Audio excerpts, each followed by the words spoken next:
தமிழ் மொழிதான் உலகின் பிற நாடுகளுடன் இந்தியாவை இணைக்கிறது. தமிழ் கலாச்சாரம் உலகளாவியது. தமிழ் இலக்கியம் என்றும் அழியா புகழ் கொண்டது என மலேசியாவில் இந்திய வம்சாவளியினர் மத்தியில் பிரதமர் மோடி தெரிவித்தார். விருதுநகர் மாவட்டம் கள்ளக்குறிச்சியில் திமுக இளைஞரணி தென்மண்டல நிர்வாகிகள் மாநாட்டில் கலந்து கொள்ள வந்த முதல்வரும் திமுக தலைவருமான ஸ்டாலின் ரேம்ப் வாக் வந்தார். மக்கள் மத்தியில் முதல்வர் ஸ்டாலினுக்கு செல்வாக்கு அதிகரித்துக் கொண்டே செல்வதால் சங்கிகளுக்கு நம்மேல் எரிச்சலும் கோபமும் வருகிறது என திமுக இளைஞரணி தென்மண்டல நிர்வாகிகள் சந்திப்பில் உதயநிதி பேசினார். தலைப்புச் செய்திகளில் இடம் பிடிப்பதற்காகவே ராகுல் எப்போதும் அற்பமான செயல்களில் ஈடுபடுகிறார் என மத்திய அமைச்சர் கிரண் ரிஜிஜு குற்றம் சாட்டியுள்ளார்.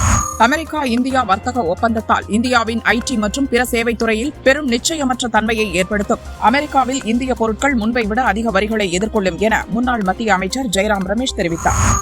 கடந்த ஆண்டில் மட்டும் India, Pakistan, Israel, Iran, Thailand, Cambodia உள்ளிட்ட 8 போர்களை நிறுத்தியுள்ளதாக அமெரிக்க அதிபர் டிரம்ப் மீண்டும் தம்பட்டம் அடித்தவாறு கூறி வருகிறார்.